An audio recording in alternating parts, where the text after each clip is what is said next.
Assalamualaikum warahmatullahi wabarakatuh. Halo semuanya teman-teman, selamat siang, selamat datang kembali di channel kesayangan kita, channel Elo Entry. Dan masih bersama saya Elo, dimanapun teman-teman berada. Semoga teman-teman selalu dalam keadaan sehat walafiat tanpa kekurangan suatu apapun, dan dimurahkan rezekinya, amin amin ya robbal alamin. Doa terbaik untuk teman-teman semua ya, di tengah hujan deras yang mengguyur kota Jakarta. Waduh, semoga hujan membawa berkah ya teman-teman, amin amin ya robbal alamin. Dan pada kesempatan yang baik ini saya akan membawakan satu kisah dari penulis baru kita nih. Waduh, namanya Acha, penulis asal kota Bandung. Waduh. Ini kisah pertamanya cukup seru teman-teman. Bagaimana pasangan muda, Dara dan Raffi. Dara dan Rapi. Kalau orang Sunda tuh susah tuh ngomong F tuh ya kan. Raffi jadi Rapi biasanya tuh ya kan. Nah di sini bagaimana pasangan muda, Dara dan Raffi harus pergi ke pelosok Jawa Barat dan menempati sebuah rumah peninggalan warisan dari neneknya yang bentuknya masih rumah panggung.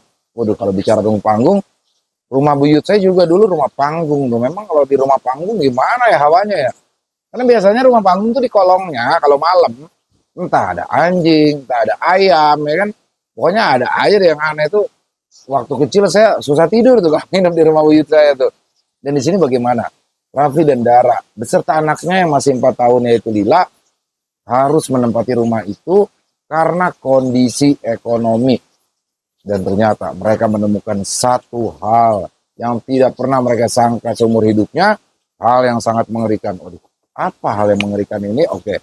Sebelum kita masuk ke dalam kisahnya, buat teman-teman yang mungkin belum subscribe channel Elo Entry, bisa diklik dulu tombol subscribe. Jangan lupa lonceng notifikasinya juga dinyalakan agar teman-teman selalu mendapatkan notifikasi dari konten-konten yang akan kami upload selanjutnya. Dan untuk channel Elo Entry kami upload setiap hari ya, setiap siang jam 12 siang waktu Indonesia bagian Barat.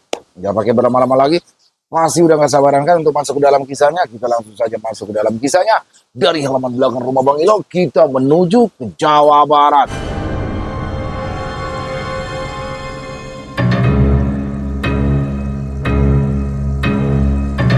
Santet mengerikan di kolong rumah panggung Nenek Saimah.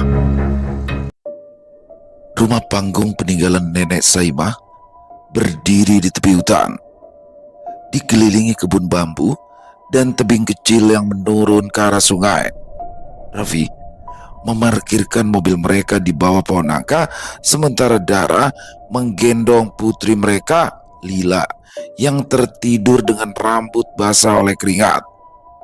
Perjalanan dari kota yang hampir memakan waktu selama 5 jam ditambah jalan berbatu yang membuat perut serasa dikocok.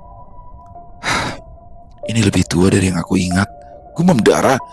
Ia memandangi rumah panggung itu dengan campuran nostalgia dan keraguan. Dinding papan, jendela kayu, dan tangga yang sudah agak miring. Ya, namanya juga rumah nenek, jawab Raffi sambil tersenyum meski ia sendiri menelan ludah saat melihat beberapa bagian lantai yang begitu lapuk. Kita renovasi pelan-pelan ya. Yang penting bisa ditinggalin dulu. Lanjutnya diangguki oleh Dara. Keduanya menaiki tangga. Langkah kaki mereka terdengar menderit setiap kali memijak pada anak tangga yang terbuat dari kayu tersebut. Dari suaranya saja sudah jelas terlihat jika rumah ini benar-benar sudah tua. Raffi membuka pintu, segera disambut oleh udara yang lembab menyergap indera penciuman mereka. Lila, lihat, ini rumah eyangku. Dara mengusap punggung putrinya sambil tersenyum. Anak itu masih terlelap, pipinya menempel di bahu ibunya. Tahu istrinya kesulitan karena menggendong Lila sejak tadi, Raffi pun akhirnya berinisiatif membersihkan sofa yang masih terlihat bagus agar Lila bisa dibaringkan di sana. Kita sepertinya harus membersihkan rumah ini dulu, kata Raffi setelah Dara menidurkan Lila di sofa. Iya Kang, sepertinya kamar juga harus didahulukan biar Lila tidurnya nyaman, jawab Dara. Ya sudah, Akang bersihin kamar dulu ya. Kamu istirahat di sini, sekalian temenin Lila. Kepala Dara mengangguk saat suaminya memberikan komando. Ia pun duduk bersandar seraya menatap sekeliling rumah. Ornamennya masih klasik dan terbilang antik di zaman sekarang. Semuanya terbuat dari kayu. Rumah ini juga memiliki 3 kamar tidur. Raffi bilang, jika masing-masing milik anak-anak dari neneknya, termasuk ibunda Raffi sendiri. Sebenarnya, mereka tidak berniat untuk tinggal di sini. Rencana mereka adalah menyewa kontrakan dan hidup dengan suasana baru.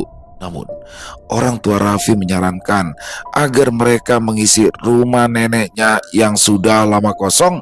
Akhirnya, mau tidak mau, mereka pun mengisi rumah ini karena jika dipikir-pikir, menyewa rumah kontrakan akan menghabiskan banyak uang nantinya.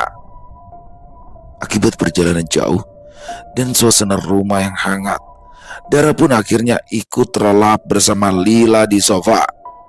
Meski dengan posisi duduk bersandar, tidur Dara cukup pulas hingga ia membiarkan Raffi membersihkan rumah seorang diri. Malam itu, mereka makan seadanya. Raffi membeli nasi bungkus dari warung dekat jalan besar. Mereka belum bisa memasak apapun karena tidak ada persediaan bahan makanan, bahkan tidak bisa memesan makanan online akibat telepon yang tidak memiliki sinyal kuat di sini. Mereka makan dalam keremangan lampu yang belum diganti entah sudah berapa lama. Rencananya, besok Raffi akan pergi ke kota Sukabumi untuk membeli barang-barang yang diperlukan. Karena di kampung ini cukup sulit untuk menemukan barang yang mereka cari. Meski begitu, ada rasa damai yang mereka rasakan, seakan rumah itu menyambut mereka dengan kehangatan. Bahkan, suasana sekitar rumah pun membuat mereka betah meski hanya beberapa rumah tetangga yang ada. Setidaknya, kini mereka bisa terbebas dari polusi dan hiruk-pikuk kota Bandung yang selalu ramai. Di sela obrolan mereka seraya makan itu, tiba-tiba mereka mendengar suara ketukan untuk pertama kalinya. Keduanya terdiam, saling pandang, dan segera menoleh ke arah pintu.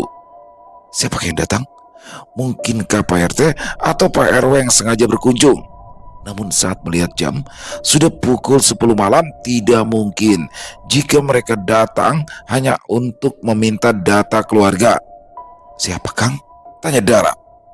Gak tahu, biar Kang lihat dulu ya, jawab Raffi yang beranjak dari duduknya dan berjalan menuju pintu.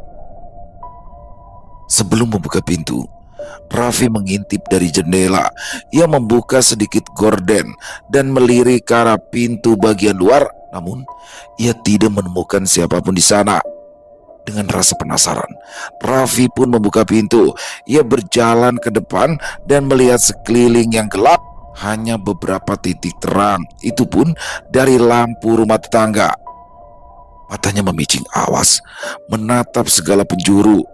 Halaman depan yang luas pun menjadi sasaran tatapan Raffi.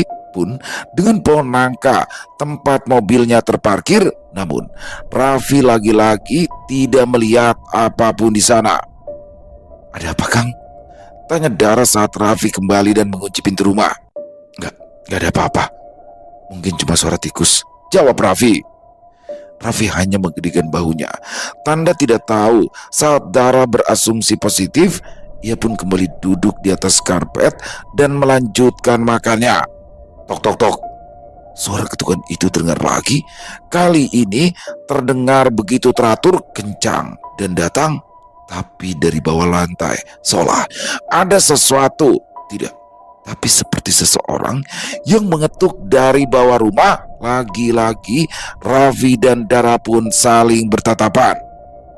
Apa ada ayam di bawah sini ya? Tanya Dara menatap lantai seolah ia bisa menerobos hingga keluar. Akang rasa nggak ada deh, jawab Raffi sama bingungnya.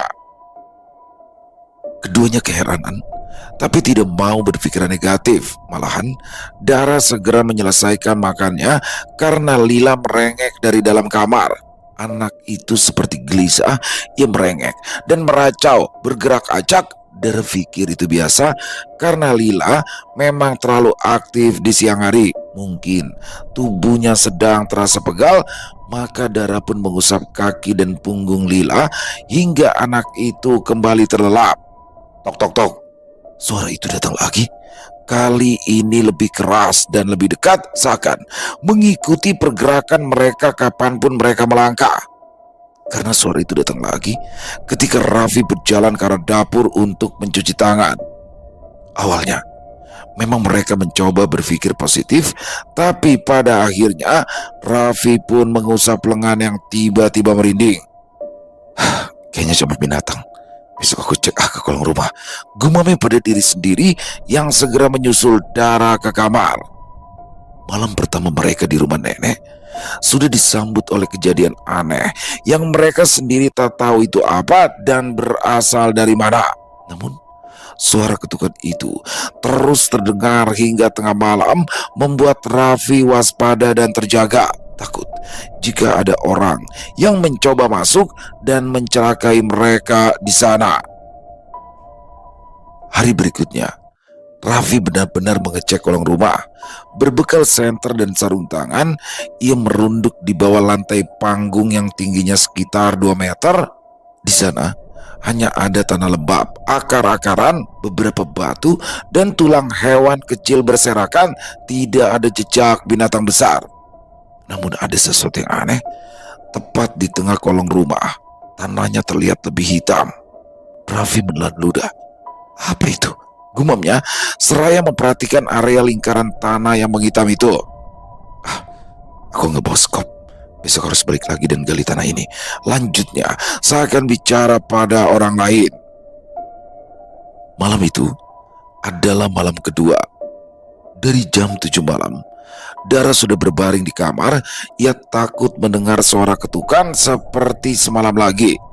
Terlebih, Raffi bilang jika di bawah kolong tidak ada apa-apa. Pikirannya pun memikirkan hal yang menyeramkan lainnya. Mungkin saja itu hantu atau hewan buas dari hutan. Suasana cukup mencekam. Sehabis sholat Isya, Raffi pun ikut berbaring di atas kasur bersama anak dan istrinya. Di luar, terdengar gemuruh angin dari arah hutan membawa suara-suara yang tak jelas. Gesekan bambu di belakang rumah, ranting pohon yang tiba-tiba patah dan jatuh, dan kadangkala terdengar seperti ada langkah kaki di tanah. Rumah panggung bergoyang pelan setiap kali angin besar datang. Raffi dan Dara akhirnya memutuskan untuk ikut tertidur bersama Lila setelah mematikan lampu kamar yang menyisakan cahaya bulan yang masuk lewat jendela. Hening. Mendadak sekali suasana kembali hening, seakan hewan kecil pun terdengar jelas bersuara jika keadaan sesunyi ini. Lalu, tok tok tok, suara itu terdengar lagi, membuat mata Dara langsung terbuka dan menatap Raffi. Suara itu lagi, ucap Dara. Iya, Akang juga dengar, jawab Raffi. Raffi turun dari ranjang untuk melihat ada apa sebenarnya. Namun langkahnya seakan diiringi ketukan tersebut. Terbukti setiap kakinya berjalan, ketukan itu akan terdengar lagi lebih keras dan sering. Apakah suara itu efek dari lantai kayu yang dipijaknya? Jika iya, lalu kenapa suaranya ada sebelum Raffi turun dari ranjang? Lantas Raffi melangkah perlahan ke dapur. Ketukan itu ikut bergerak di bawahnya. Ia mencoba untuk diam. Ketukan itu berhenti. Raffi kembali melangkah.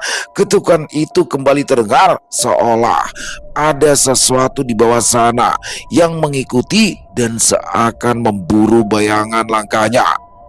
Dara menggendong Lila yang mulai gelisah. Kang, apa kita nginep aja di rumah tetangga? Ini aneh banget. Rasanya pikiran Dara sudah tak bisa lagi diajak kompromi. Sebagaimanapun ia berpikiran baik dan positif, tetap saja menimbulkan rasa takut dan malah membayangkan hal aneh-aneh yang ada di bawah sana. Jangan takut, besok Akang bersihin lagi kolongnya ya. Akang bakalan gali tanah yang hitam itu. Sekarang kita tidur lagi aja ya, biar tenang, jawab Raffi berusaha tenang, meski sebenarnya ia pun takut. Namun, sebelum ia sempat berkata lebih jauh, dari arah kolong rumah terdengar sesuatu Bukan suara ketukan, bukan suara binatang, melainkan suara tarikan nafas, seperti seseorang yang berusaha bernafas melalui tanah. Darah yang mendengar pun semakin memeluk Lila dengan erat. Wajahnya sudah pucat. Begitu juga dengan Raffi. Sedetik ia membeku saat mendengar helaan nafas tersebut. Keesokan harinya, Assalamualaikum. Raffi menoleh ke arah suara yang berada di halaman depan. Niatnya untuk mengambil wudhu dan melaksanakan sholat maghrib pun urung. Ia segera menyimpan ember di bibir sumur dan segera berjalan menuju halaman depan. Waalaikumsalam, jawabnya. Matanya melihat seorang pria tua dengan baju serba hitam berdiri di depan pagar. Wajahnya terlihat tegas dan juga galak. Suaranya pun terdengar berat. Oh, ternyata rumah ini sudah ada yang menempati, ucap pria tua itu yang bernama Abakardi. Iya bah, ayo silakan masuk, jawab Raffi. Sebenarnya ia tidak kenal dengan pria ini, namun dari cara bicaranya mungkin Abakardi adalah teman neneknya semasa hidup. Siapa Kang? Tanya Dara saat mendengar suara mengobrol dari arah ruang tamu. Perkenalkan, saya Abakardi. Dulu saya pernah membantu almarhumah Saimah, nenek kalian, jawab Abakardi membenarkan dugaan Raffi. Oh iya bah, alhamdulillah, terima kasih sudah mau datang berkunjung, kata Raffi diangguki oleh Dara. Iya Jang, tapi kedatangan saya ke sini ingin menyampaikan sesuatu hal yang mungkin terdengar tidak mengenakan, kata Abakardi memanggil Raffi dengan panggilan ujang. Apa itu bah? Di bawah rumah ini sepertinya sudah ada yang terbangun. Raffi dan Dara terdiam. Mereka tidak memahami ucapan Abakardi. Siapa yang bangun? Apa yang terbangun? Dulu ada orang yang menanam santet di rumah ini, dan santet itu tidak pernah diputus, hanya ditahan, katanya. Astagfirullah, seru Dara terkejut bukan main. Santet? Untuk apa bah? Apa nenek saya tahu terkait masalah ini? Tanya Raffi kemudian. Tentu saja saya mah tahu, karena dialah yang menyebabkan santet ini muncul. Jawaban Abakardi membuat Raffi dan Dara terkejut. Kenapa bisa bah? Apa yang sudah nenek saya lakukan? Terlihat raut wajah khawatir di wajah Raffi saat itu. Saya mah tidak mau menjual rumah ini pada orang lain. Banyak yang ingin membeli rumah ini, tapi Saimah tetap kekeh ingin mewariskan rumah ini pada anak dan cucunya, jawab Abakardi lagi. Maka saat itu Mang Ajo menyimpan santet di bawah rumah ini agar tidak ada yang betah saat ada orang yang mendiami rumah ini. Jika tidak kuat, bisa-bisa jatuh sakit dan meninggal. Mendengar hal itu Raffi tertegun. Pantas saja dulu kakak dari ibunya yang menempati rumah ini tidak lama kemudian sakit keras, bahkan akhirnya meninggal dunia. Lalu keponakannya yang sedang bekerja di daerah Sukabumi pun berniat tinggal di sini agar dekat dan tidak pulang terlalu jauh, tapi berujung sakit parah. Mereka tidak pernah sama sekali berpikir atas kejanggalan yang terdapat di rumah ini. Mereka hanya bingung dan berkata bahwa ini memang sudah digariskan oleh Tuhan. Ternyata jawaban dari Abakardi adalah jawaban dari kebingungan mereka selama ini. Jangan bikin kami takut dong Abah. Apakah benar? Ucap Dara yang mulai berlinang air mata. Benar Neng. Lebih baik kalian pergi dari sini daripada menjadi korban berikutnya, jawab Abakardi tegas. Memangnya tidak ada yang bisa menghancurkan santet itu bah? Tanya Raffi mencoba mencari solusi. Tentu saja ada. Tapi apakah kamu kuat? Jika tidak, bisa-bisa kamu berada dalam bahaya. Udah Kang, jangan gegabah. Yuk, lebih baik kita kembali aja ke Bandung. Dara panik ketika mendengar Raffi berkata seperti itu. Dia tidak ingin suaminya kenapa-napa, apalagi jika harus meninggal dunia. Dara tidak akan pernah ikhlas. Raffi menelan ludah. Apa yang harus saya lakukan? Ia mencoba mengabaikan rasa takut dan kekhawatiran istrinya. Abakardi menatap kolong rumah. Melalui celah papan lantai, tatapannya berubah muram. Kamu harus menemukan apa yang dikuburkan di bawah. Apa yang dulu menjadi perantara santet itu? Jika tidak, dia berhenti berbicara, wajahnya menegang seolah merasakan sesuatu. Kemudian dia berbisik, sesuatu yang terkunci di bawah sana akan keluar. Dara memeluk Lila erat-erat. Bah, apa Abah bisa bantu memutuskan itu? Abah Kardi menatap mereka dengan sorotan mata yang tajam. Saya bisa mencoba, tapi saya perlu pesan yang ditinggalkan Saimah di sini. Coba kalian cari dulu besok. Pesan di dalam sebuah buku, jawab Abah Kardi lagi. Setelahnya, Abah Kardi pun berpamitan pulang. Namun, saat ia hendak menuruni tangga, ketukan itu kembali terdengar, membuat langkah Abah Kardi berhenti. Ketukan yang sama terdengar lagi, kali ini tepat di bawah kaki Abah Kardi. Jangan berdiri di titik ini setelah jam 9 malam. Apapun yang kalian lakukan, jangan biarkan siapapun menyentuh bagian lantai itu, ucapnya lagi. Bah, apa Abah nanti akan datang dan membantu kami? Tanya Raffi terdengar gusar. Namun Abah Kardi tidak menoleh. Ia hanya terdiam menatap lantai kayu yang dingin, lalu berkata, jika saya terlambat datang, lari dari rumah ini. Jangan menunggu sampai lantainya terbuka. Setelah mengucapkan kalimat tersebut, Abah Kardi pun pergi tanpa bicara lagi. Setelah Abah Kardi pergi, Raffi dan Dara tidak langsung masuk ke rumah. Mereka berdiri lama di halaman depan. Kang, kamu percaya yang tadi Abah Kardi bilang? Ujar Dara berbisik. Akang gak tahu, tapi Akang tahu satu hal. Itu bukan suara binatang. Dan di kolong rumahnya juga ada area tanah yang seperti habis dibakar. Lanjut Raffi lagi. Dara menarik nafas gemetar. Ayo kita cari pesan dari Eyang. Seperti yang Abah Kardi bilang, mungkin ada sesuatu di rumah ini. Akhirnya mereka memutuskan untuk masuk kembali ke rumah. Lila sudah tidur lagi setelah Lala menangis. Raffi mulai membuka lemari tua, laci-laci meja dan kotak-kotak penyimpanan. Dara memeriksa kamar nenek yang masih menyimpan selimut batik dan lemari kayu penuh aroma kapur barus. Di dalam laci meja rias tua, Dara menemukan buku kecil bertali kain, tampilannya lusuh, coklat gelap dan halaman bukunya menguning. Kang, aku nemu ini. Malam itu, mereka duduk di ruang tengah dan membuka buku itu.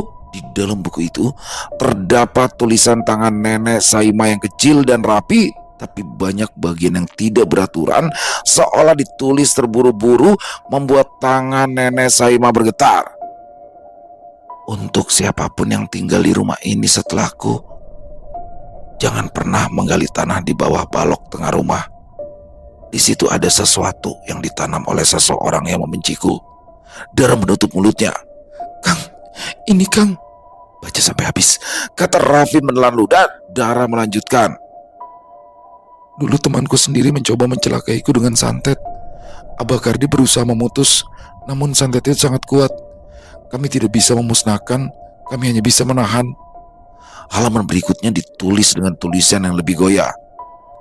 Jika santet itu aktif kembali, ketukan pertama akan muncul. Itu tandanya wadah itu sadar ada orang baru di atasnya. Raffi dan Dara saling menatap dengan wajah yang pucat. Dara melanjutkan lagi. Jika ketukan semakin sering, itu berarti wadah itu mulai melihat pengganti targetnya. Jangan biarkan anak kecil berjalan di lantai pada malam hari. Santet paling mudah menjerat yang belum genap usianya. Dara menutup buku itu dengan tangan bergetar. Astaga, Lila, Kang. Setelah berseru seperti itu, Dara segera berlari ke kamar dan menggendong Lila keluar. Sedangkan Raffi mengusap wajahnya kasar. Ia segera mengambil kunci mobil dan menarik Dara keluar rumah. Kita gak bisa tinggal di sini lama-lama. Ayo kita pulang sekarang juga, ucapnya. Terus bagaimana sama barang-barang kita, Kang? Tanya Dara. Sebelum Raffi menjawab, suara ketukan itu terdengar kembali, lebih nyaring dan keras, seakan menguping pembicaraan mereka dan tidak akan membiarkan mereka pergi. Tok tok tok. Kali ini, ketukan itu bukan dari bawah ruang tengah, melainkan dari dalam kamar mereka. Hal itu membuat Dara dan Raffi semakin pucat. Keduanya menatap wajah Lila yang tertidur damai. Jika mereka berlama-lama di sini, Lila akan menjadi target berikutnya. Maka Dara akhirnya berlari menuju pintu utama. Namun, suara ketukan itu kembali terdengar, seolah mengikuti langkah kaki mereka. Dengan tubuh gemetar, disertai rasa kesal dan takut yang bercampur menjadi satu, Raffi mengentakkan kaki ke lantai. "Berhenti! Kamu dengar? Berhenti!" Namun, seolah mengejek, ketukan itu terdengar semakin sering, bukan hanya 3 kali, melainkan berkali-kali, seperti seseorang yang sedang bertalu-talu di atas papan. Akibat suara ribut itu, Lila pun terbangun dan terkejut melihat ayah dan ibunya ketakutan. Anak kecil itu pun mendengar suara mengerikan dari ketukan di bawah sana hingga Lila menangis. Suasana semakin panik dan mencekam. Raffi sudah memegang tangan Dara, berniat pergi dari rumah itu.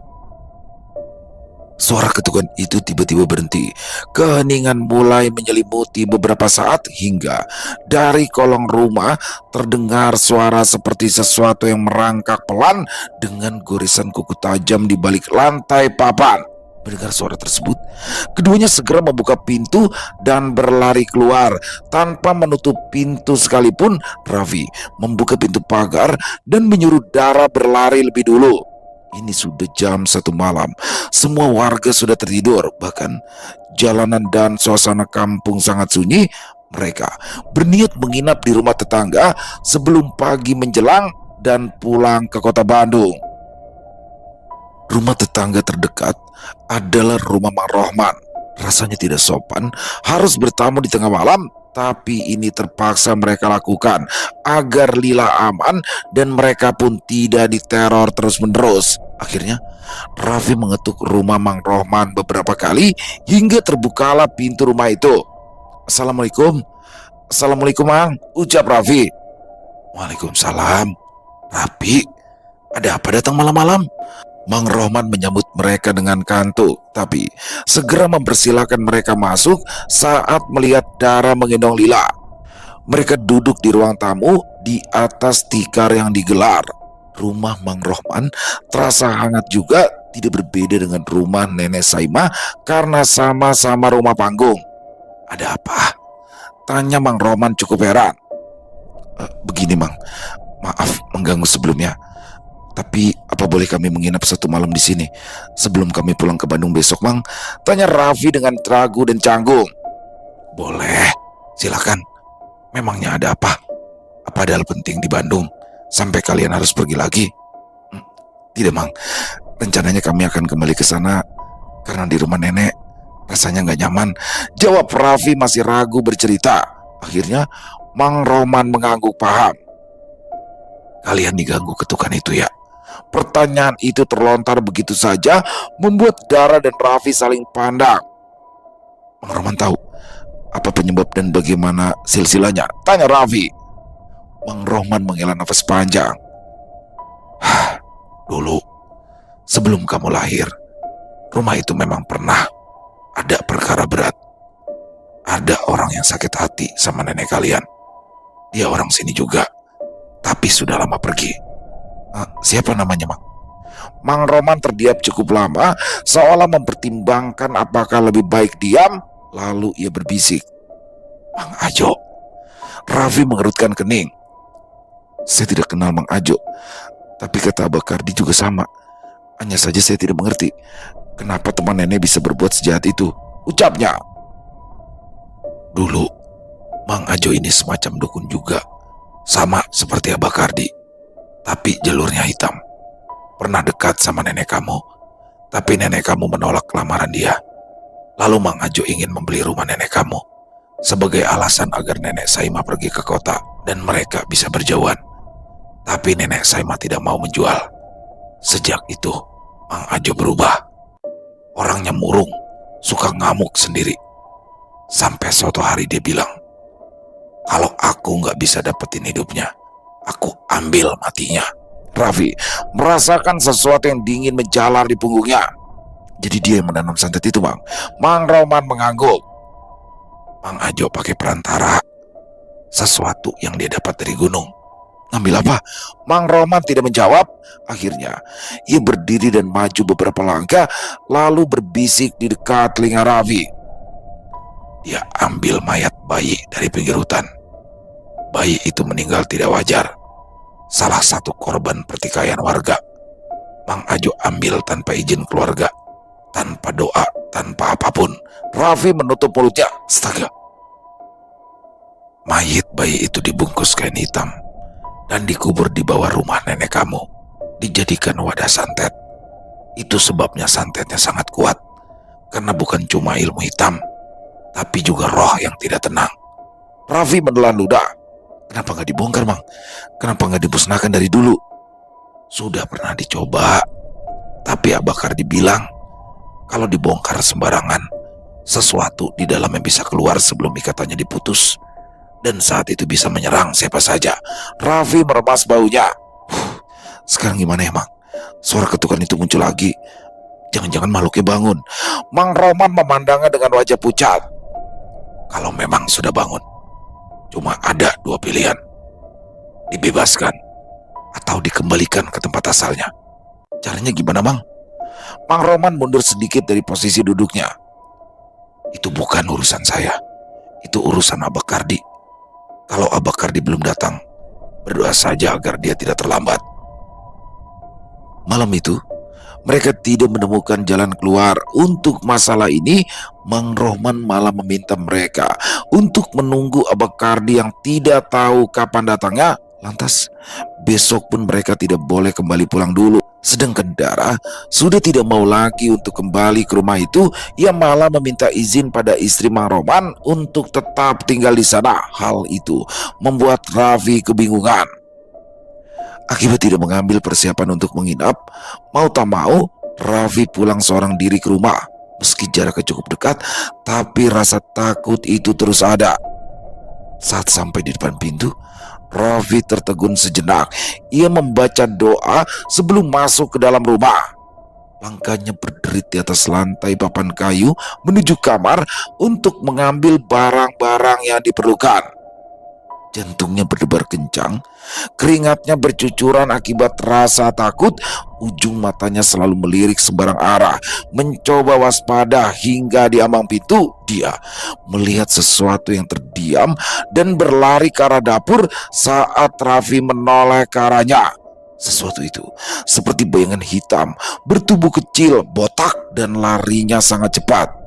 Tidak ingin terjadi apa-apa, Raffi pun segera keluar dari kamar dan berlari keluar rumah. Namun, satu hal yang dia lihat, lantai yang Abakardi peringati agar tidak diinjak kini menganga lebar, seakan habis diterjang dari kolong oleh sesuatu yang keras. Mungkinkah makhluk santet itu sudah muncul? Apakah dia sudah keluar dan menampakkan diri pada Raffi tadi? Jika memang iya, Raffi benar-benar harus mencari Abakardi secepatnya.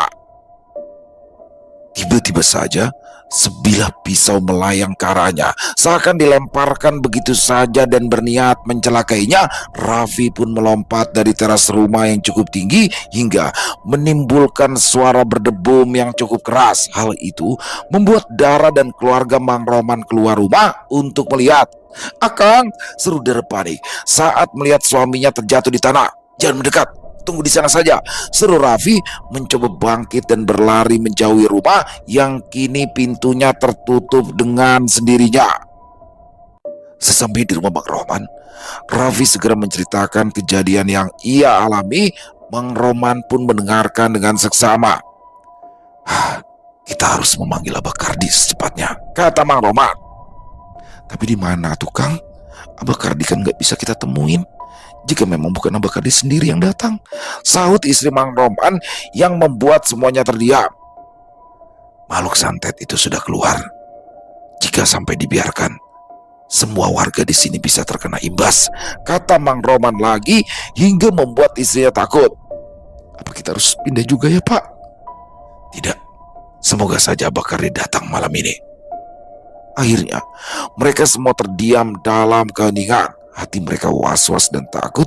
Ada rasa penyesalan yang Dara rasa. Kenapa mereka harus tinggal di rumah itu? Kenapa mereka tidak tinggal saja di kota Bandung atau memilih kontrakan lain? Keluar uang setiap bulan rasanya lebih baik daripada harus berperang dengan makhluk tak kasat mata. Namun, semuanya hanya penyesalan yang tidak bisa diubah lagi. Dara harus menghadapi apapun yang terjadi bersama suaminya. Yang terpenting, mereka bisa selamat dan kembali ke Bandung dengan sehat. Keesokan harinya, menjelang malam, langkah kaki terdengar dari halaman depan rumah Mang Roman. Di sana, Abah Kardi sudah berdiri. Dia memanggil Raffi untuk keluar. Bah, makhluk itu sudah muncul, Bah. Dara menyambut Abah Kardi dengan tangisan. Rasanya lega bisa melihat lagi sosok pria tua itu di hadapannya, sedangkan Abah Kardi hanya mengangguk. Ayo, Raffi, ikut saya, ajak Abah Kardi tanpa basa-basi. Akhirnya, Raffi pun mengikuti Abah Kardi berjalan ke arah rumah Nenek Saima, sedangkan Dara menjaga Lila ditemani oleh Mang Roman dan istrinya. Abah Kardi membuka tas kain yang ia bawa. Dari dalamnya, ia mengeluarkan beberapa benda seperti garam kasar, benang merah panjang, daun kelor, dan sebilah pisau kecil berkarat. Ini bukan pisau biasa. Ini dulu yang saya pakai menahan santet itu agar tidak keluar. Tapi sekarang ikatannya melemah. Kamu harus bantu. Bantunya gimana? Tanya Raffi. Kita harus menggali tanah di bawah balok tengah rumah. Tapi dengan syarat, sampai benda itu terlihat, kamu tidak boleh berhenti membaca apapun yang kalian percaya. Doa, ayat, apa saja. Kalau sampai berhenti, santet itu bisa langsung menyerang. Raffi memucat. Sebentar, Bah. Berarti kita harus berhadapan langsung sama makhluk itu. Tidak ada cara lain. Kalau dibiarkan, dia akan menyeret seseorang masuk ke dalam tanah. Raffi teringat pada Lila, lalu ia mengangguk. Apapun yang harus dilakukan, kita lakukan, Bah. Kata Raffi bertekad kuat. Kita mulai saat matahari hampir terbenam. Itu waktu paling aman. Tidak terlalu siang, tidak terlalu malam. Namun, saat ia menuruni tangga untuk memeriksa posisi tanah di bawah rumah, suara itu muncul lagi. Suara yang belum pernah terdengar sebelumnya, suara geraman yang baru pertama kali mereka dengar. Raffi pun mematung ketika mendengarnya. Suara itu datang dari titik yang akan mereka gali. Senja turun, langit memerah, lalu gelap perlahan. Hembusan angin tipis dari kebun bambu membawa bau yang amis. Raffi turun ke kolong rumah bersama Abah Kardi. Ia membawa cangkul kecil. Abah Kardi membawa senter dan pisau berkarat. Abah Kardi menunjuk lokasi tanah hitam yang sudah tampak semakin longgar. Di sini, tunjuknya. Raffi pun mulai menggali. Tanahnya lembek seperti baru digerakkan dari bawah. Setiap kali cangkul menusuk tanah, terdengar suara kecil seperti desahan. Astaga, tanah itu bernapas. Kau pikir cuma cerita, tapi Mang Ajo benar-benar menanamnya dengan cara mengikat jiwanya ke tanah. Maka dari itu tanahnya seperti hidup. Raffi merasa mual. Ia menggali lagi. Tanah itu semakin basah, semakin gelap. Bau busuk pelan-pelan naik, dan tiba-tiba Raffi berhenti. Apa itu? Suaranya bergetar. Di dalam tanah, sesuatu yang putih pucat muncul, bulat, lembut. Bukan batu, bukan akar, ya, itu bola mata, mata bayi, dalam keadaan utuh terbuka, menatap mereka dari balik tanah. Abah Kardi cepat menarik Raffi. Jangan sentuh, baca doa. Baca apapun yang kamu bisa. Raffi mulai membaca doa cepat. Hampir tanpa sadar, tangannya gemetar tak terkendali. Kakinya seolah terpaku di tanah. Mata itu berkedut. Dan tepat saat langit benar-benar gelap, dari bawah mata itu muncul tangan kecil. Kulitnya keriput, kukunya hitam. Tangan itu meraihnya, menggapai udara, menggapai mereka. Mundur, teriak Abah Kardi. Raffi tersentak dan mundur sambil terus membaca doa dengan suara bergetar. Tanah bergerak semakin cepat, seperti ada sesuatu yang sedang memaksa keluar. Abah Kardi menghunus pisau berkarat itu, menancapkannya di tepi lubang. Tanah itu bergetar keras. Tangan kecil itu bergerak semakin cepat, makin keras, seolah ingin meraih kaki Raffi. Abah Kardi membaca mantra panjang. Suaranya bergetar namun kuat. Darah menetes dari ujung jarinya jatuh ke pisau. "Mundur, jangan biarkan tangan itu menyentuh kamu." Raffi merangkak menjauh saat tanah ambruk sebagian, dan tiba-tiba saja kepala kecil itu muncul sepenuhnya dari dalam tanah. Kulitnya pucat, matanya membelalak, mulutnya terbuka. Bayi itu tidak bersuara, namun dalam diamnya terasa jeritan panjang. Abah Kardi mengentakkan pisau ke tanah sambil membacakan mantra terakhir. Tanah itu meledak, menciptakan lumpur hitam ke segala arah. Tangan bayi itu berhenti bergerak, kepalanya jatuh miring. Namun dari dalam lubang itu bau busuk semakin pekat, lalu terdengar suara rangan orang dewasa, rangan seorang laki-laki. Raffi membeku. Itu bukan suara bayi, itu Ajo. Ruhnya ikut terikat di sini dan dia sedang mencoba keluar, ujar Abah Kardi. Lubang itu melebar sendiri, tanah terangkat, sesuatu yang besar mendorong dari bawah. "Kardi, biarkan aku," terdengar suara serak menggema. Abah Kardi menancapkan pisau lebih dalam, berteriak sambil memaksa mantranya keluar. "Tidak, kau tidak lagi ada di dunia ini.